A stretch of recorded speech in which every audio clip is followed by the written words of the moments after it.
This is the WealthAbility Show with Tom Wheelwright. Way more money, way less taxes. Welcome to the WealthAbility Show, where we're always discovering how to make way more money and pay way less tax. This is Tom Wheelwright, your host, founder, and CEO of WealthAbility. So one of the big topics for years has been culture. And as we have struggles hiring people, interviewing people, one of the questions they always ask is, what's your culture? And what I've found over the years is it's very hard to define that and say, well, what is it? So today we have an expert with us to help us define culture and talk about how we can evolve that culture and actually make it something that we're going to enjoy, because we have to enjoy it first, and something then that employees will enjoy as well. And with us, we have Melissa Daimler. She is an expert in this area. And Melissa, welcome to the WealthAbility Show. Thanks, Tom. It's great to be here. And if you would, Melissa, just give people a little of your background and how you got into this whole topic of culture and reculture. Sure. So I have been in organizational development and learning for over 20 years in the tech space. And I have always appreciated looking at organizations as a total system. And one of the key pieces of that system beyond our purpose or our mission and our strategy is culture. And have asked for many years, what is culture? How do you define culture? And it has been such a nebulous, fuzzy term. And, I've gotten, as you can imagine, so many answers to this. It's the organization's soul. It's the personality. It's what happens when the boss isn't around. It's even, worse. It's the donuts. It's the perks. It's the ping pong tables. And I got frustrated that not only were those, unsatisfying answers, but a lot of people assumed this was something that HR just does on the side. It's just HR initiative. We now have culture officers in a lot of companies. So, beyond that frustration, I also had the opportunity to work at some pretty iconic high growth companies like Adobe and Twitter that had not only great, strategic focus areas, but also took time and spent time in building a healthy culture. I had the opportunity, and I can say that now, to also work at a company called WeWork, which a lot of people have heard about, which had what we'll just say is an unhealthy culture. And so I think now, as the Chief Learning Officer at Udemy, which has an amazing culture, I had a really interesting perspective on kind of what works and what doesn't work in good cultures. And so I wrote this book on reculturing because I researched so many books and papers, and I attended webinars, and everybody had this nebulous, fuzzy definition. And culture has been around for 70 years. I had no idea. Mm-hmm. So I have a very practical definition. I do believe that you can design and operationalize culture. Every employee, I think, is responsible. And it's just three things. It goes beyond values, but it's also your behaviors. So if you were to describe... I'm going to interrupt you just for a second here. So you're saying that the very first thing is values. So that those three things, the first one is values. I think you don't have to start there, but I think it's a lot of places where companies do start as an anchor. And so, makes sense to me. It makes sense. I mean, if you don't know your values, then I don't think you know anything about who you are. So I think the values is a great place to start. Okay. So if values is number one, that'd be a whole different show. What would be number two? Behaviors. So I think a lot of companies stop with values. So you and I have seen the lists. We've seen them on, when we were in offices more than we are now. They're on the walls, they're on the websites.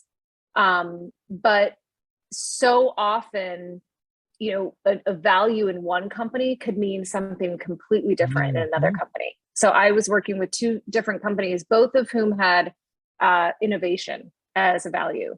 One was really focused on prototyping more quickly. Like they wanted to get stuff out faster. They wanted to give people the opportunity to have, to feel like they were in a safe environment to experiment. The other company felt like they were moving way too fast. They weren't getting quality ideas out, and they wanted to slow it down. So they actually created a behavior that was a question. You know, we ask each other why. The other one created a behavior on, you know, we give space to prototype quickly. You know, it had something to do with moving faster. And so behaviors allow you to codify your values that are relevant to your organization, and it gives a much clearer picture of the playbook that you're trying to operate from within a company. So one of the things we do, I'm actually pulling this book out. This is a friend of mine, Blair Singer, wrote this book, Little Voice Mastery, and he wrote another book called Code of Honor, and he talks about Code of Honor. And Code of Honor is really those behaviors. And so one of the things we've kind of implemented as a result of that is for every value, we list a behavior that actually tells you what does that value mean. And that's the behavior. For example, if one of our values is, this is a previous value that in a different company, we had a value of responsiveness. The behavior was we respond, we get back to anybody within 1 business day. And so that was the behavior that defined the value. Is that the type of thing you're talking about? That is exactly it. That is exactly it. Yeah, and I think the point of this is, you know, if you think about strategy as, you know, kind of what you're doing, culture is more of how you're doing it. And I think, you know, over the last couple of years, since we've all been, you know, we've learned now that we can work from anywhere, and culture is agnostic of, you know, any location or an office. Culture is really more about how we work together, and it is helping people understand what the expectations are of each other. So when you have new employees coming in, they have a much better idea of how they're going to be evaluated, what they're going to get feedback on, how they're going to get promoted. And that is just as important as what they're working on with their objectives. And that all comes under behaviors. Yes, so that is behaviors, and and I do think that, you know, and I know I love that you're so practical, which is another reason I wrote the book, is because I felt like a lot of people who wrote books on culture had never stepped inside of an organization, right? You know, so it's very theoretical, and you know, having lived it and with so many other people living this every day, I wanted it to be practical. So the other piece that I looked at with behaviors is that it's observable. So you can observe somebody doing something. It's non-idiomatic. You know, so often you hear companies say, "Don't sweat the small stuff," or hustle harder, or, you know, there's so many different kind of idioms out there, and, you know, employees in Tokyo have no idea what that means. And so it needs to be globally relevant and understandable.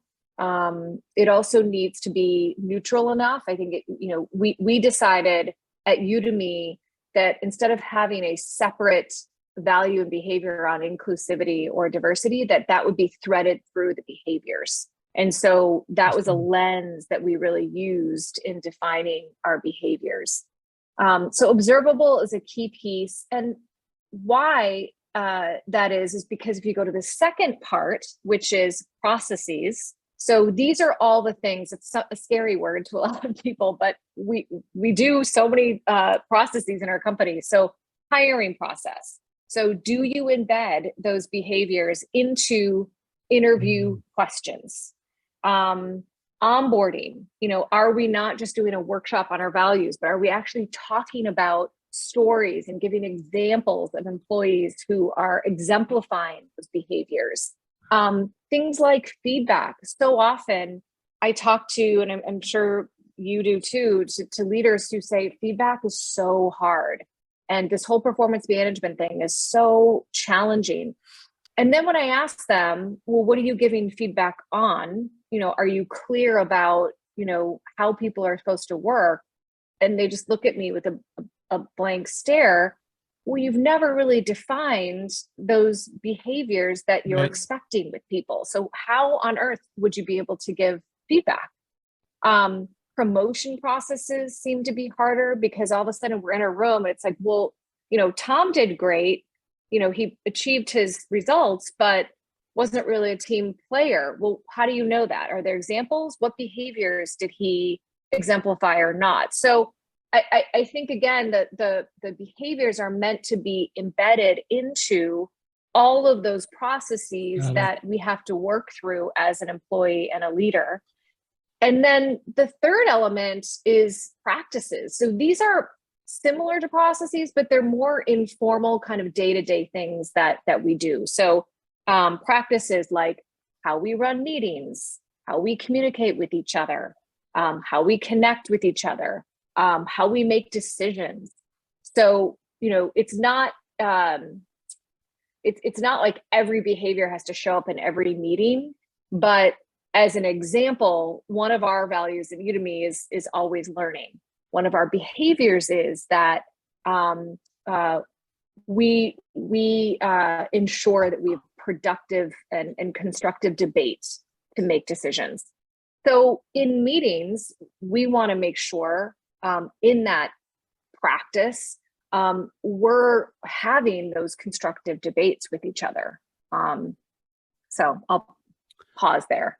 Yeah, so I, yeah, there's a lot to unpack there. No, and I'm good with, we got 3 values, behaviors, and practices. That's a good start.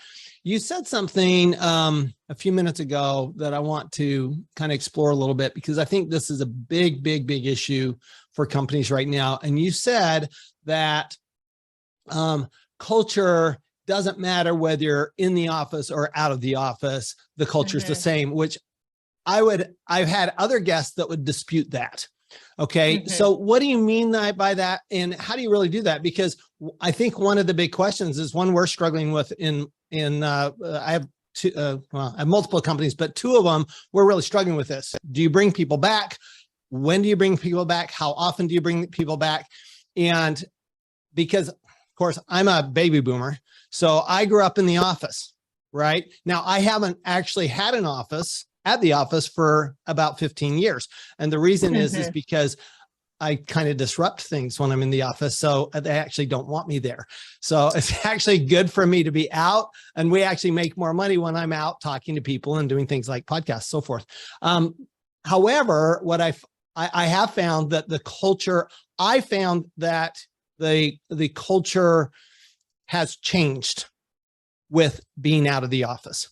And I think it's because it seems to me like it's so much more, you have to be so much more intentional with culture when you're not together. When you're together, it's pretty easy. You're seeing people, you've got this human interaction, you've got this natural communication. The culture is a little easier. When you're off on your own, yeah, you might be getting independent work done, and that might be great, but you're not constantly with other people. So how do you bridge that? And when you say it doesn't matter, what do you mean by that? Yeah, it's a really good question. And a question that I'm getting a lot lately is, how do we bring our culture back? And I think a lot of people are concerned that, that's my point. If you have to bring it back, it's because it left. Yeah, exactly. And what's funny to me about that is that there were so many elements of work that people didn't love before. So why are we bringing it back? Why don't we have an opportunity actually to design something differently? I am a big fan of going to the office. I love connecting with people live. I do think there is an element of being in person that you can't obviously get when we're all working remotely. I have a nephew who just started a new job, and he goes in every day because he learns so much more. Think about us earlier in our career. I learned a lot just by watching. Yep. And those in between conversations. So I'm not saying that isn't still valuable. But I think what I'm saying is people tend to over rotate and rely too much on going back to the office. So can't have culture if Right. we can't go to the office. And I think your word is really important, which is intentional. Because I have also, pre-pandemic have gone into the office and not talked to very many people at all. So I think it's really important as we think about this hybrid approach, to be intentional about leveraging the office differently. So when we do go into the office, are we clear about what kind of meetings we're going to have? Are we being intentional about having our team all be there together that day? Maybe we can get together to brainstorm in a way that you can't do on Zoom as easily. Are there decisions we have to make that would be easier to do?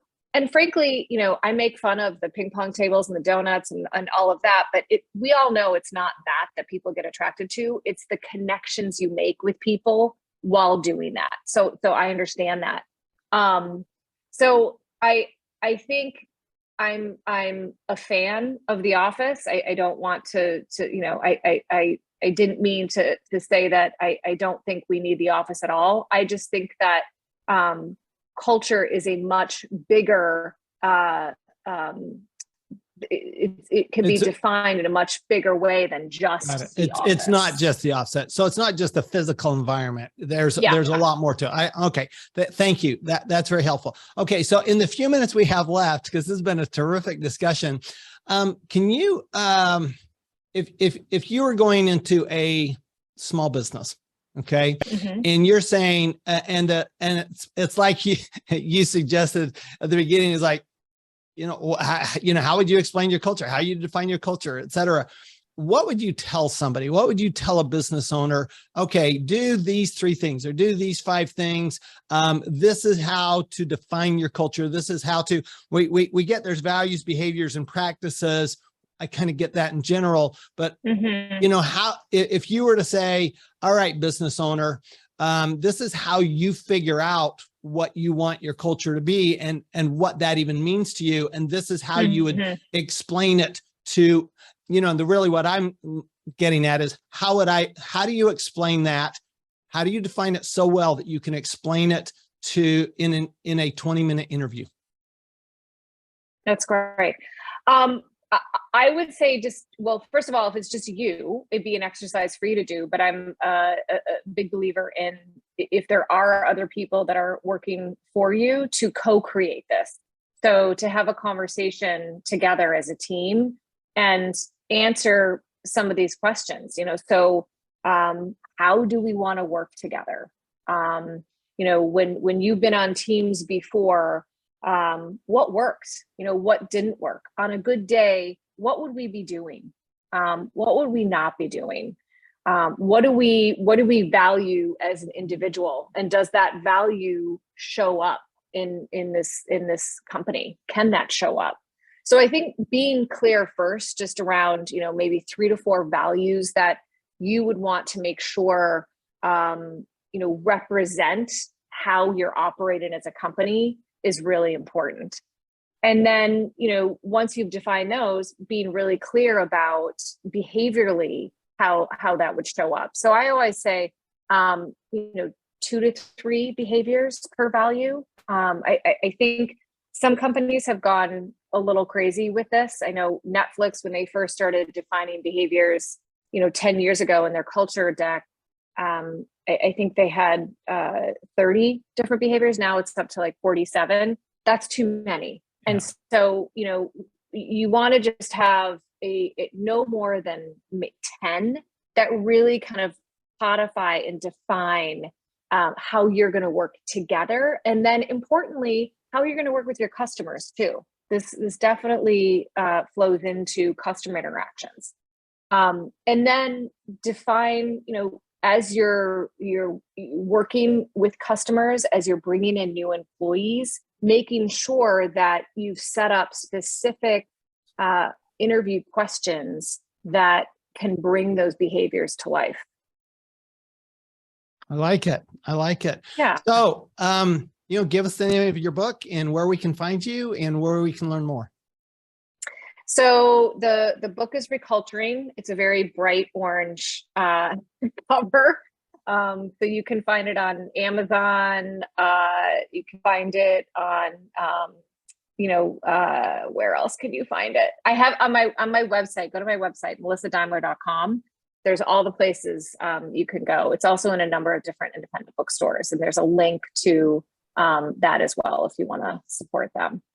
Awesome. Thank you so much. So thank you, Melissa. Culture is one of those things. I do think it's pretty much a core of everything you do every single day.